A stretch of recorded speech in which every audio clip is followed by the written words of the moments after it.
کہ جن پہ قیامت تک کے لیے صدقہ حرام ہے۔ 2 اپریل اس عزاخانے میں سجے ہوئے اس عزتوں والے ممبر کے وسیلہ سے عرض گزار ہوں اپنے اس وارث کے حضور جو پردہ غیب میں وارث علم علی کی حیثیت سے موجود ہے، سبحان اللہ سبحان اللہ، کہ میرا وہ سلطان کعبہ کی چھت پہ تشریف لا کے ایک بار پھر مثل ممبر سلونی کعبہ کی چھت کو سجا کے علی کے لہجے میں کہے پوچھو جو پوچھنا چاہتے ہو ہم آ گئے ہیں۔ سبحان اللہ، جیو سید زندہ و سلامت کیا رہے، بات ہے، واہ واہ واہ، سلامت رہے۔ یہی میری نوکری تھی جو ہو گئی، پیغام بھی پہنچ گیا، دعا بھی ہو گئی۔ سبحان رمضان پہلا عشرہ اپنے اختتام کو پہنچا، دوسرے عشرے کا آغاز ہے، اور دوسرا اور تیسرا عشرہ بڑی اہمیت کے حامل ہیں شیعان علی کے لیے۔ اس سارے رمضان میں ویسے تو عالیان لاہور 2 ہی عنوان ہیں پڑھنے کے لیے، یا رمضان میں قرآن پڑھا جاتا ہے یا پھر علی پڑھے جاتے ہیں۔ سلامت رہے۔ قرآن بھی پڑھیں تو آپ علی پڑھتے ہیں، جیو، علی پڑھیں تو آپ قرآن ہی پڑھتے ہیں۔ اس کی وجہ ہے کہ رسول ثقلین نے فرما دیا ہے کہ قرآن علی کے ساتھ ہے۔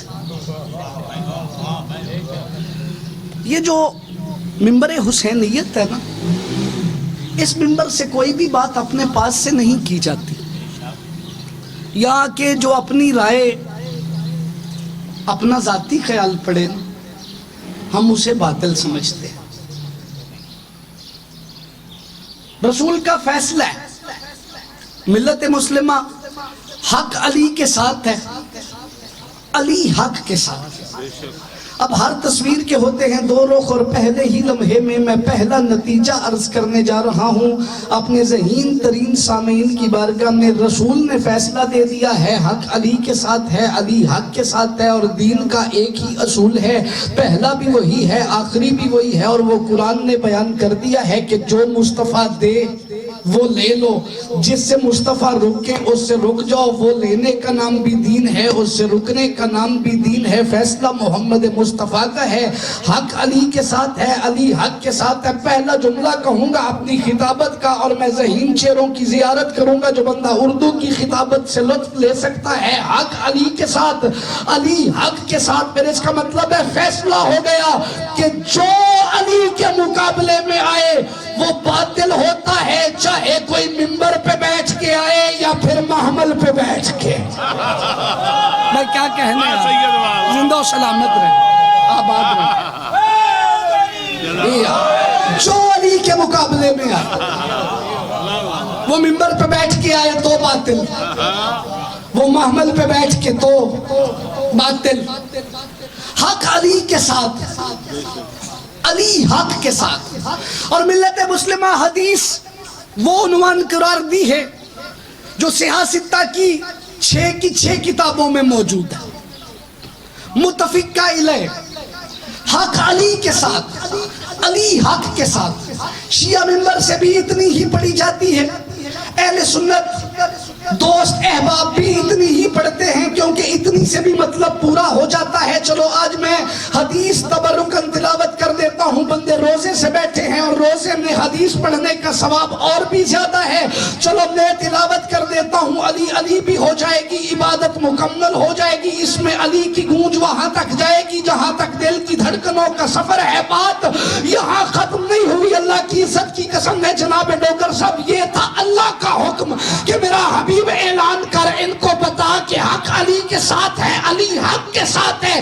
یہ اعلان کرنے کے بعد مصطفیٰ نے ہاتھ گویا انداز میں آسمان کی طرف اٹھا لیا اور دیکھ کے کہا تیرے حکم پہ ایک اعلان میں نے کیا ہے، اب میری دعا ہے میرے اللہ تو قیامت تک اب حق کو ادھر ادھر موڑنا جدھر علی مڑتا جائے۔ سبحان اللہ،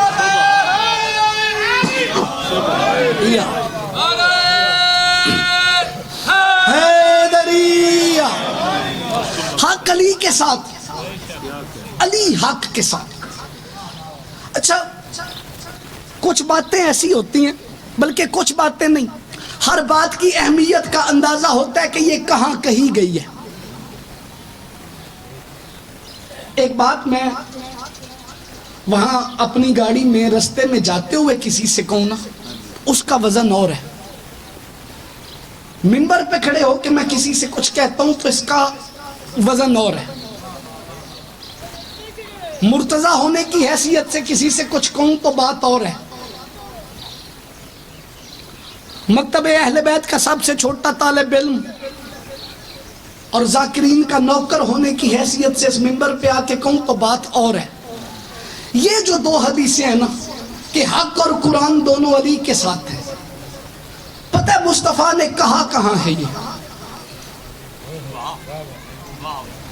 منبر غدیر پہ۔ ہائے ہائے، چلیں میں آپ کو منظر دکھا دیتا ہوں۔ غدیر کیا ہے؟ غدیر ایک چوک ہے۔ اب لاہور ہے، مجھے وقت ویسی ضائع کرنے کی عادت نہیں، اور شاید یہ میری خطابت کا نقص ہے کہ مجھے 7 بندے ملا کے پڑھنا آتا ہی نہیں۔ میں انہی کے لیے پڑھتا ہوں جو پہلے لفظ سے خود 7 سفر شروع کر دیتے ہیں۔ زبردستی مجلس سنانی مجھے آتی نہیں۔ لاہور والوں چوک ہوتا ہی وہ ہے جس میں سے رستے نکلتے ہیں، اور غدیر کا چوک اللہ کی کائنات میں وہ چوراہا ہے جس میں سے رستے نہیں بلکہ شجرے نکلتے ہیں۔ میں کیا کہنے، زندہ و سلامت رہے۔ غدیر کے چوک میں مصطفیٰ نے شجرے کھول کے رکھ دیے۔ چلیں اگر اجازت دیں تو ایک فقرہ خطبہ غدیر میں سے پڑھوں مصطفیٰ کا۔ اللہ کی عزت کی قسم ہے وہ مصطفیٰ کہ جس کے ہاتھوں پہ نہج البلاغہ کا خالق 4 دن کی زندگی میں قرآن پڑھ دیتا ہے۔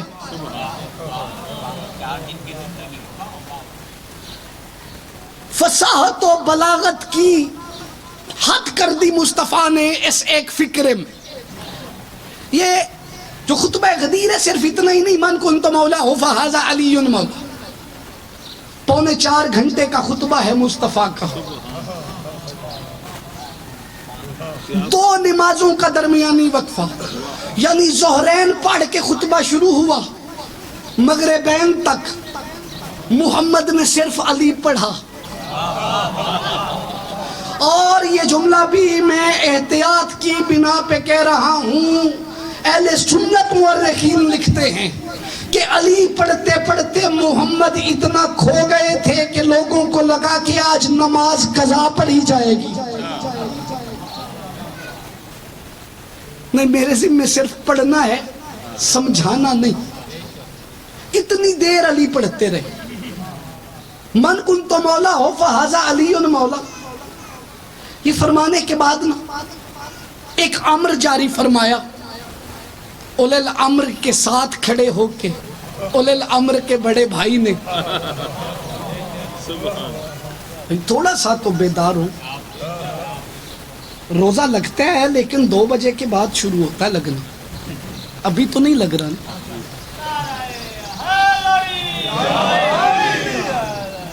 مصطفیٰ نے ایک امر فرمایا جناب ڈوگر صاحب، مصطفیٰ کہہ رہے ہیں فَلْيُبَلِّغُ شاہد و غائب، تم میں سے جو حاضر ہے نا وہ غیب کو بتائے۔ کیا بتانا ہے؟ یہی کہ آج کے بعد سے جیسے اللہ اور مصطفیٰ مولا ہیں ویسے مرتضیٰ مولا ہیں۔ بات یہاں ختم نہیں ہوئی، میں اپنے جملے پہ آ گیا ہوں کہ غدیر وہ چوراہا ہے جہاں سے رستے نہیں بلکہ شجرے نکلتے ہیں۔ مصطفیٰ نے کمال کر دیا، فرماتے ہیں فَلْيُبَلِّغُ والد و ولد، تم میں سے جو باپ ہے وہ بیٹے کو بتائے، آپ نے یہ جملہ سن لیا ہے اور شاید یہ میری خطابت کا نقص ہے، میں آپ کو سمجھا نہیں سکا، چلے میں خطیبانہ کوشش کرتا ہوں بات پہنچ جائے۔ سرکار نے فرمایا تم میں سے جو باپ ہے وہ بیٹے کو بتائے، بتانا کیا ہے کہ علی ولی اللہ کا اعلان ہو گیا ہے۔ بھائی علم دوست احباب تشریف فرما ہے، میں نے محمد مصطفیٰ کی بارگاہ میں التجا کر دی کہ سرکار آپ منبر پہ کھڑے تھے، اتنا بڑا مجمع 1.25 لاکھ کا اجتماع، اور یہ آپ نے کیا کہہ دیا کہ جو باپ ہے وہ بیٹے کو بتائے، حالانکہ اس مجمع میں سالے بھی تھے، بہنوئی بھی تھے، اس مجمع میں ماموں بھی تھے، بھانجے بھی تھے، چاچے بھی تھے، بھتیجے بھی تھے۔ آپ نے یہی کیوں کہا کہ جو باپ ہے وہ بیٹے کو بتائے؟ آپ یہ کہہ دیتے کہ جو ماما ہے وہ بھانجے کو بتائے، جو چاچا ہے وہ بھتیجے کو بتائے، جو سورا ہے وہ داماد کو بتائے۔ آپ نے اگر گننی ہی تھی تو کوئی ایسی رشتہ داری گن لیتے نا، ذرا اوپر سے شروع ہو جاتی۔ یہ کیوں فرمایا کہ جو باپ ہے وہ بیٹے کو بتائے؟ مصطفیٰ کی آوازیں مرتضیٰ میں میدان غدیر میں رشتہ داریاں نہیں گن رہا تھا، میں میدان غدیر میں رشتہ داریاں نہیں گن رہا تھا، میں نے کائنات آدم و عالم کا شجرہ کھول کے غدیر کے چوراہے میں رکھ دیا ہے۔ یہ میں مصطفیٰ کا فیصلہ ہے کہ آج کے بعد سے باپ ہو گئی وہی جو بیٹوں کو علی بتائے گا۔ مل کے بولو حیدری۔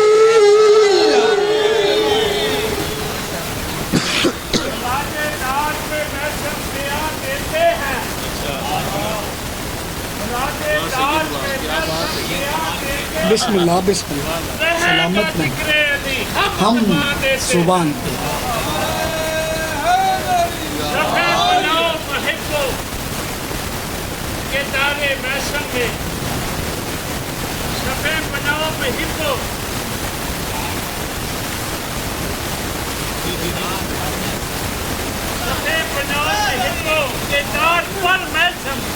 نماز عشق علی کی ادا دیتے ہیں۔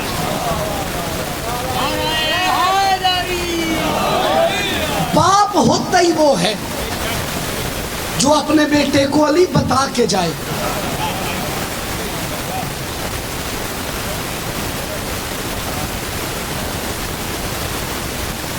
توجہ ہے جی، بات پسند آئی؟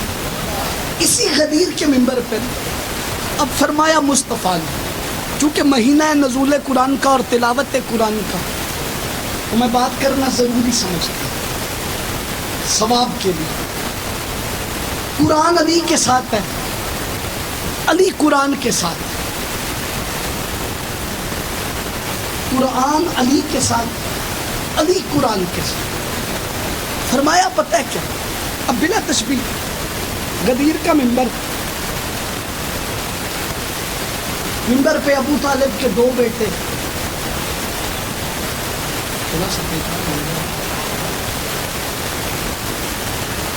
ایک وہ جو وحی کا مصدر ہے، ایک وہ جو وحی کی منزل ہے، ایک وہ زبان اللہ کی جس سے وحی ہوتی ہے، دوسرا وہ دل اللہ کا جس پہ وحی ہوتی ہے۔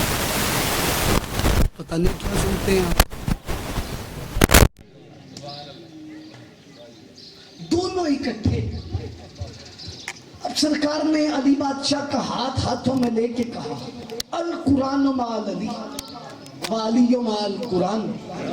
اور مسلمہ یاد رکھنا، انی تارکم فیکم الثقلین، کتاب اللہ ہے و اطرتی، میں تمہارے درمیان 2 گراں قدر چیزیں چھوڑ کے جا رہا ہوں، ایک قرآن ہے، ایک میری اطرت ہے۔ پہلے فرمایا قرآن علی کے ساتھ ہے، علی قرآن کے ساتھ ہے، پھر بغیر کسی وقفے کے کہہ دیا کہ میں تمہارے درمیان 2 چھوڑ کے جا رہا ہوں، ایک علی، ایک قرآن۔ اب آپ بڑے نفیس مزاج کے لوگ میرے سامنے ہیں، خطابت کا لطف لینے والے بندے ہیں۔ ڈاکٹر صاحب قبلہ بات بڑی عجیب ہے، دیے 2 ہیں، دکھایا ایک ہے۔ نہیں سمجھے آپ؟ دیے 2، انی تارکم فیکم الثقلین، کتاب اللہ ہے و اطرتی، دیے 2، کتاب بھی اور علی بھی، دکھایا صرف علی کو۔ چلیں میں 2023 کا خطیب ہوں، آج کے دور میں آ کے ایک بات کہہ دیتے ہیں، دی مصطفیٰ نے دو چیزیں، فیس بھی اور بک بھی۔ فیس بک کے دور میں بھی جو بندہ اس بات پہ نہیں بولا پتہ نہیں۔ دی مصطفیٰ نے دو چیزیں ہیں، فیس بھی دیا اور بک بھی دی، مگر بک دکھائی نہیں، دکھایا صرف فیس ہے۔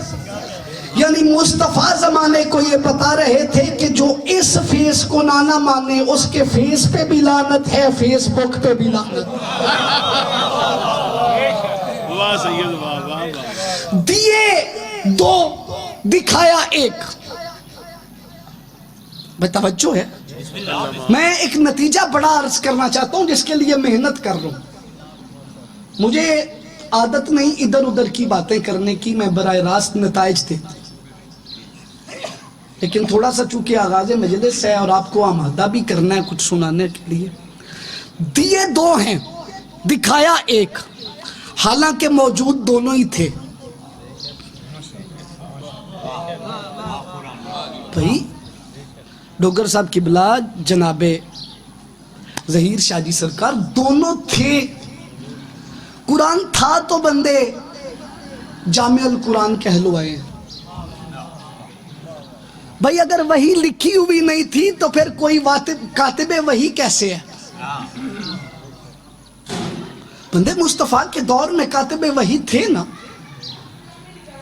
یہ صحابیت کے درجے ہیں جو مصطفیٰ نے خود بنائے ہیں، اور کمال درجے ہیں مصطفیٰ کے صحابہ کے کہ کوئی ان میں سے کاتب وحی ہے، کوئی عشرہ مبشرہ ہے۔ چلو مجلس حسین بادشاہ کے منبر پہ کھڑا ہوں اور بات میرے ذہن میں اختیار حسین کی آ گئی ہے، وہ میرا عنوان نہیں، لیکن پڑھ دیتا ہوں۔ عالیان لاہور مصطفیٰ کے صحابی بھی بڑی عزتوں والے تھے، بلکہ ہر نبی کے صحابی اور اللہ نے تذکرے بھی کیے ہیں قرآن میں ان کے صحابہ کے نام سے، اور بعض نبیوں کے صحابہ کو تو اللہ نے ان کا شیعہ بھی کہہ دیا ہے۔ اس کا مطلب ہے شیعہ ہونا صحابیت کی دلیل ہے، بدعت نہیں۔ شیعہ ہونا صحابیت کی دلیل ہے۔ بات میں کر گیا اور آپ کے سروں سے اتر گئی ہے۔ بڑے درجے ہیں محمد کے صحابہ کے کہ محمد کو خود کہنا پڑا کہ یہ میرے صحابی عشرہ مبشرہ میں ہیں، یہ کاتب وحی ہیں۔ لیکن اللہ کی عزت کی قسم ہے، آج زمانہ اختیار تو دیکھ سرکار حسین کا، جتنے بھی عزت دار تھے مصطفیٰ کے صحابی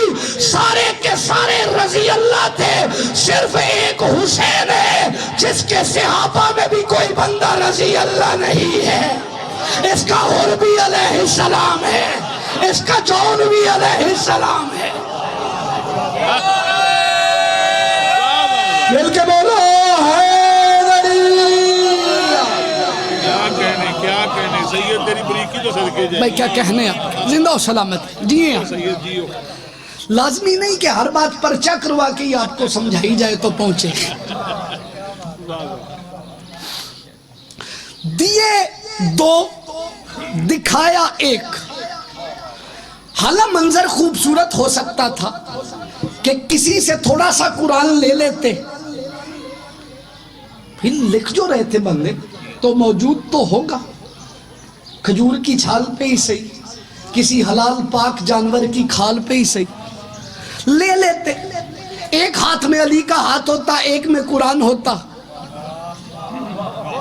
لیکن نہیں، مصطفیٰ سرکار نے دیے دو ہیں، دکھایا صرف ایک ہے۔ میں نے پھر عالم تخیل میں مصطفیٰ کے قدموں پہ ہاتھ رکھ کے کہا سرکار آپ سے بڑا عدل کا ترازو اللہ نے بنایا ہی کوئی نہیں، آپ دونوں ہاتھوں میں کوئی چیز لے لیتے تو اس تصویر غدیر میں ذرا توازن آ جاتا، ایک ہاتھ میں علی ہوتا، ایک ہاتھ میں قرآن ہوتا، منظر خوبصورت ہو جاتا۔ مصطفیٰ کی آوازیں ہزیان نہ پکو، میں یہی دنیا کو سمجھانا چاہتا تھا کہ آج کے بعد سے قرآن بھی اسی کا مانا جائے گا جس کے اندر علی ہوگا۔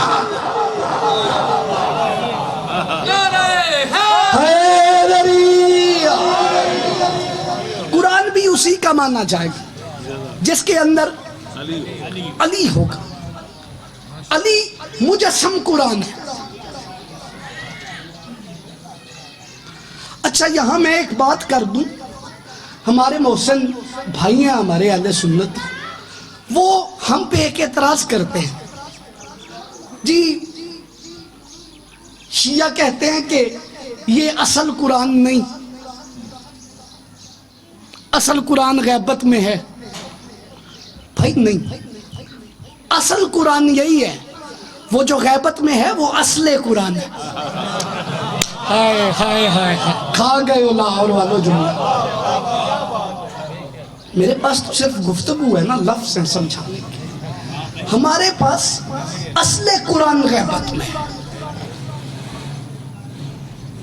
وہ کچھ لوگوں نے آ کے مانگا تھا علی سے یہ دے دیں، تو علی نے فرمایا تھا تم نے اسی قرآن میں اس کی صفت نہیں پڑھی وَلَا يُمَسُّهُمْ إِلَّا مُطَهَّرُونَ، اسے کوئی مطہرون کے علاوہ چھو ہی نہیں سکتا۔ لوگوں نے پوچھا سرکار دیتے نہیں تو پھر ہدایت کون کرے گا؟ علی فرماتے ہیں ہادی ہم ہیں، اور ہم تمہیں ضمانت دیتے ہیں تمہاری ہدایت کے لیے یہ بھی کافی ہے۔ اصل قرآن غیبت میں نہیں، اصل قرآن غیبت میں ہے۔ اصل قرآن، اور یہ 14 کے 14 ہی قرآن کی اصل ہے۔ اچھا میں آپ کو الجھانا نہیں چاہتا، میں کچھ چہروں پہ سوال دیکھ رہا ہوں کہ یہ اصل قرآن کیسے؟ آپ کو وہ صفین کے میدان کا منظر یاد ہے جب لیلۃ الحریر میں علی لڑ رہے تھے اور علی کی تلوار یوں چل رہی تھی کہ ہاتھ نہیں چل رہا تھا لیکن سر اتر رہے تھے؟ ہائے علی بادشاہ کی تلوار چلتی جا رہی تھی، گردنیں اترتی جا رہی تھی، گردنیں اترتی جا رہی تھی کہ اب ان کے پاس اور کوئی بہانہ نہ رہا۔ انہوں نے فیصلہ کر لیا کہ اب ایک ہی صورت ہے علی کو روکنے کی کہ اس کے سامنے قرآن لے آؤ۔ اب یہ نیزوں پہ قرآن اٹھا کے لے آئے۔ تاریخ میں فکر علی کے موجود ہیں، لوگ ہاتھ روکنے لگے کہ خود قرآن کی آواز آئی ہاتھ نہ روکنا، یہ دھوکہ ہے۔ میں شیعہ بندوں کا خطیب ہوں اور داد اور دعا لوں گا اس بندے سے جسے ماں نے ناد علی پڑھ کے دودھ پلایا ہے، جو کنورٹڈ شیعہ ہے، اس سے میں دعا مانگ ہی نہیں رہا۔ اللہ کی عزت کی قسم ہے، علی کا صفین میں یہ کہنا کہ یہ قرآن نہیں دھوکہ ہے، اس کا مطلب ہے کہ جو قرآن بھی علی کے خلاف استعمال کیا جائے وہ صرف دھوکہ ہوا کرتا ہے۔ جو قرآن بھی علی کے خلاف استعمال ہو وہ صرف اور صرف دھوکہ ہوا کرتا ہے۔ جو ایمان والے تھے انہیں یہ منظر یاد رہ گیا، ہاتھ رکتے بھی آئے، گردنیں کٹتی بھی آئیں کہ چلتا آیا۔ ایک ہاتھ وہ مالک اشتر کا تھا، نہ اسے رکنا تھا نہ وہ رکا کہ کسی نے ہاتھ پکڑ کے کہا سامنے دیکھ مالک اشتر قرآن ہے، دیکھ کے کہتے ہیں خبردار خاموش، غدیر کے بعد سے تجھے منظر یاد نہیں، قرآن تو وہ ہے جو ذوالفقار لے کے لڑ رہا ہے۔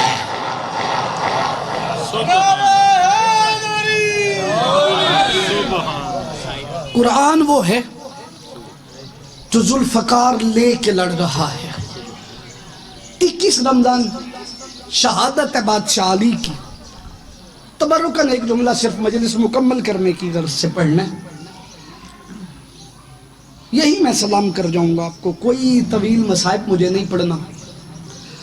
اور اگر آپ نے سن لیا، میں نے سمجھا لیا، تو وعدہ کر رہا ہوں کہ آج سارے دن کی عبادت کے لیے جملہ کافی ہو جائے گا۔ 19 رمضان لگی علی کو ضرب،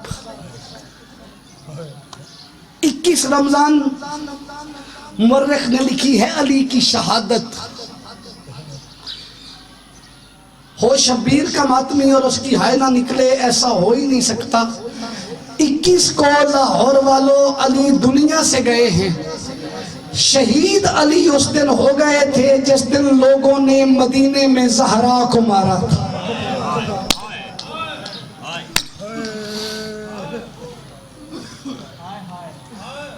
شہید علی اس دن ہو گئے تھے۔ اجرکم من اللہ، ماں حسین بادشاہ کی راضی ہو آپ پہ۔ بڑی خوبصورت عبادت کر لی آپ نے، زیادہ سے زیادہ 2 یا 3 منٹ آپ مجھے دیں گے؟ دور میڈیا کا ہے، اور ایک اپیل کر رہا ہوں شیعہ سنی دوستوں سے، یہ شیعہ سنی کا مسئلہ ہی نہیں ہے، دو علموں کے درمیان کھڑا ہوں، شیعوں کے لیے اس سے بڑا حلف کوئی نہیں، سنیوں کے لیے یہ حدیث قصہ ہے، معتبر حدیث ہے یہ آپ کے نزدیک، میں اسے سر پہ رکھ کے حلف دے رہا ہوں، ملت مسلمہ مجھے محمد کی عزت کی قسم ہے، محمد کی بیٹی مری نہیں ماری گئی،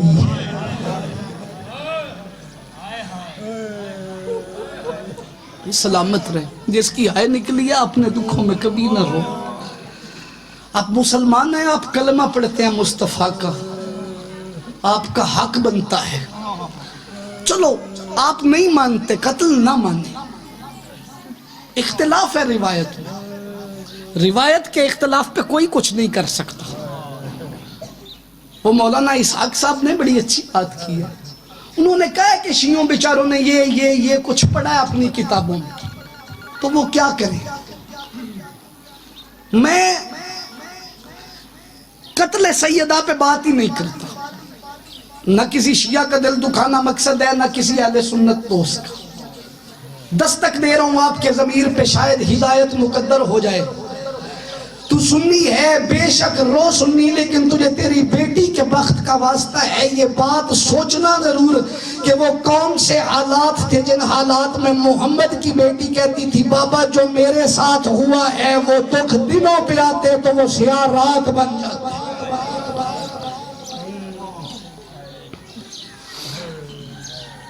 بس بالکل قریب مصائب سیدہ کا نہیں پڑھنا، اور نوکری بھی میرے حصے کی ہو گئی ہے، بسم اللہ،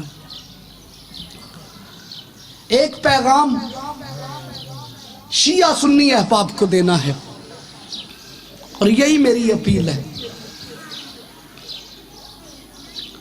شیعوں واسطہ ہے محمد کی بیٹی کی غربت کا، اپنی نسل کو زہرا کا قتل بھولنے نہ دینا، میں نے کبھی بھی مصائب پڑھتے ہوئے کسی پاک بی بی کا نام نہیں لی، میں لفظ سیدہ استعمال کرتا ہوں، مخدومہ استعمال کرتا ہوں، لیکن جب بھی میں محمد کی بیٹی کے دکھ پڑھوں نا تو میں بی بی کے دکھ نام لے کے پڑھتا ہوں، اس کی وجہ ہے میں نہیں چاہتا کہ باہر سے سننے والا کوئی بندہ یہ سمجھے کہ مجھے پتہ ہی نہیں چلا بات کس کی کر رہا تھا،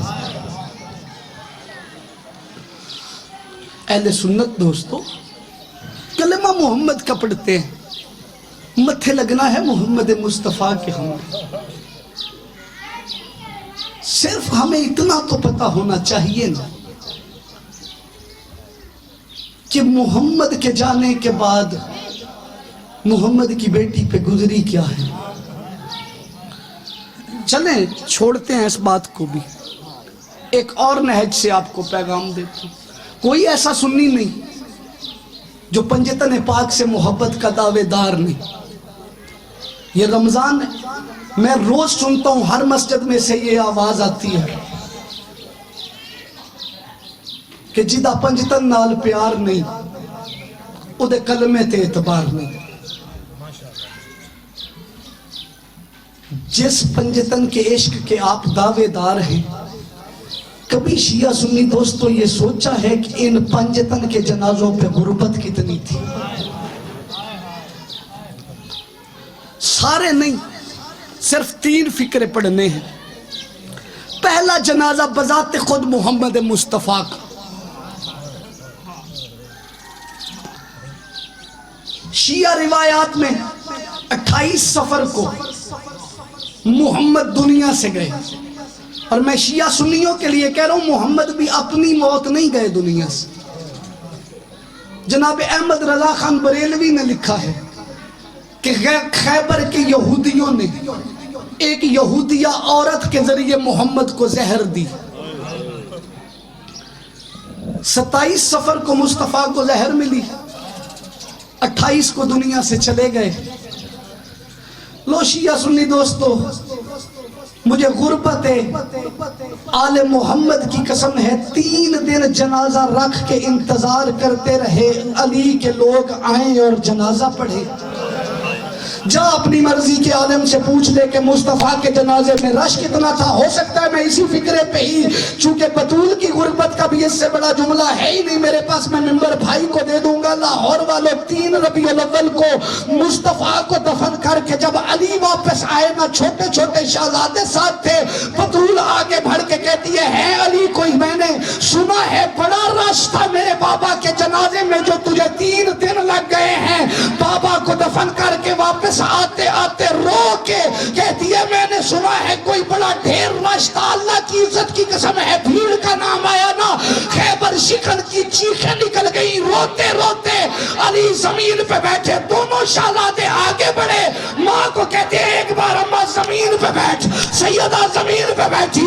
دونوں شہزادوں نے ماں کو گلے سے لگا کے کہا اماں تو ہمیں ہمارے نانے کا پرسہ دے، ہم تجھے تیرے بابے کا پرسہ دیتے ہیں.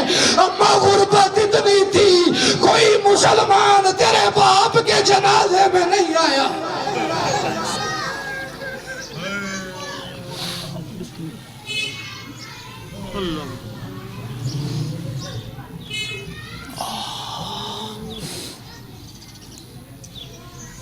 یہ تھے علامہ